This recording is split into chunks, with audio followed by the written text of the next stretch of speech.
اچھا، انپریڈکٹیبل شخصیت ہیں یہ تو ہم نے ان کو ماضی میں بھی دیکھا کہ اچانک سے، لیکن یہ بات ایک ہے کہ ڈھکی چھپی نہیں ہے کہ وہ اپنے بیانات میں بہت پکے ہیں، اور جو ان کی جو فیصلے ہوتے ہیں وہ بڑی اس سے مہارت سے وہ بات کرتے ہیں. حالانکہ یہ بات جس طرح سے پاکستان میں کہی جاتی ہے، یہ لوگوں کو سمجھنا چاہیے کہ امریکہ میں بھی کچھ طاقتیں ایسی ہیں جو کہ وہاں کے صدارتی امور کو اور چیزوں کو دیکھتی ہے. بہت سی ایسی شخصیات ہیں جو کہ ان کو چلا رہی ہوتی ہیں.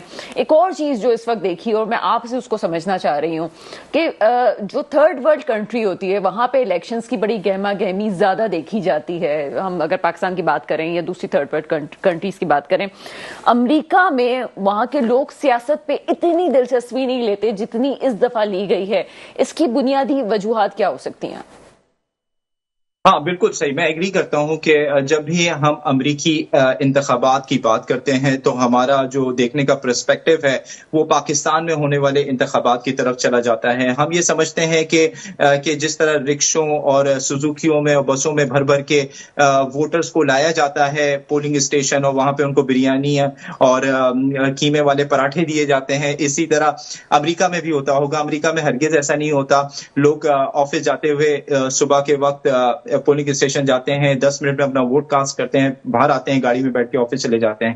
تو اس طرح کی گہما گہمی شاہراہوں پر ہمیں دیکھنے کو نہیں ملتی. یہ بات تو آپ کی بالکل ٹھیک ہے. اس بار جو ڈسکشن ہے، آرگومنٹ ہے، وہ گھروں میں آفیسز میں زیادہ ہوا، آپس میں لوکل لوگ زیادہ انگیج ہوئے. اس کی بنیادی وجہ میں نے آپ کو بتایا کہ لوگوں کی پرسنل زندگی جو ہے وہ متاثر ہوئی تھی.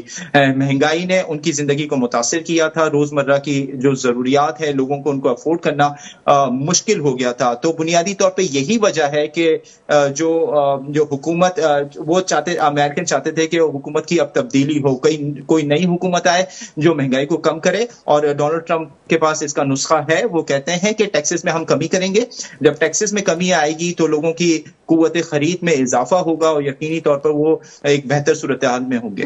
ایک اور بات آپ سے پوچھیں گے کہ ابھی جو بائیڈن کی دفعہ میں اسرائیل کے ساتھ ایک خاص پالیسی رہی ہے جس پہ خود امریکہ کے اندر بھی اختلاف پایا گیا ہے. آگے آپ کیا سمجھتے ہیں کہ اس حوالے سے آپ خود کیا دیکھ رہے ہیں کہ اسرائیل کی اتنی زیادہ فیور کرنے سے کیا وہاں کا مقامی شخص اس کو کوئی فرق پڑتا ہے، یا یہ صرف باتیں ہیں کہ جی امریکہ کے اندر خود اس حوالے سے ایک ناپسندیدگی پائی جاتی ہے کہ اتنی زیادہ اسرائیل کی فیور کی جائے اور غزہ میں جو کچھ ہو رہا ہے اس پہ آنکھیں بند کر دی جائیں؟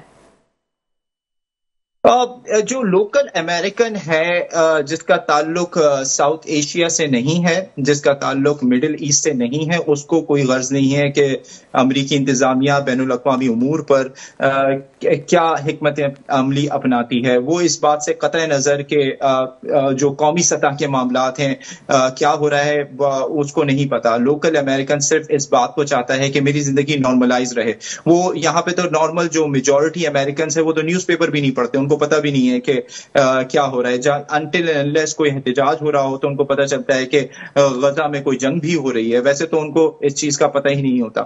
تو جہاں تک آپ کا تعلق ہے کہ بین الاقوامی امور پر ڈونلڈ ٹرمپ کی کیا حکمت عملی ہوگی، تو آپ دیکھیں کہ چین بھی ایک بہت بڑا مسئلہ ہے. اور میں یہ سمجھتا ہوں کہ چین کے ساتھ تعلقات ڈونلڈ ٹرمپ کے لیے ایک بہت چیلنج ثابت ہوں گے، کیونکہ ہم نے دیکھا کہ ان کے پہلے دور حکومت میں تجارتی جنگ کا آغاز ہوا تھا چین کے ساتھ، اور سائبر سیکیورٹی کے بھی معاملات چین کے ساتھ جو تھے وہ پرابلم کیے تھے انہیں پہلے دور حکومت میں. اور اب میں سمجھتا ہوں کہ ان کے دوسرے دور حکومت میں بھی یہ معاملات بڑھیں گے. جبکہ روس کے ساتھ تعلقات ہیں، یوکرین کا بحران ہے، جبکہ میں یہ سمجھتا ہوں کہ امریکہ روس اور یوکرین کے معاملات میں بھی محدود مداخلت کرے گا.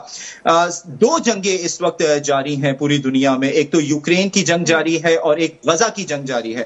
تو اب یہ دیکھنا ہے کہ ڈونلڈ ٹرمپ کہتے ہیں کہ میرے پہلے دور حکومت میں کسی جنگ کا آغاز نہیں ہوا تھا، میں دوبارہ آؤں گا، میں کاروباری شخصیت ہوں، میں نہیں چاہتا دنیا میں جنگ و جدل ہو. تو ایسا تاثر امریکیوں میں جو بین الاقوامی سطح کی سیاست میں دلچسپی رکھتے ہیں ان میں یہ ہے کہ وہ جنگیں ختم کروائیں گے یا اس کا اثر کم کروائیں گے، اور لوگ دنیا کے دوسرے ممالک کے ساتھ امریکہ کے تعلقات بہتر ہوں گے.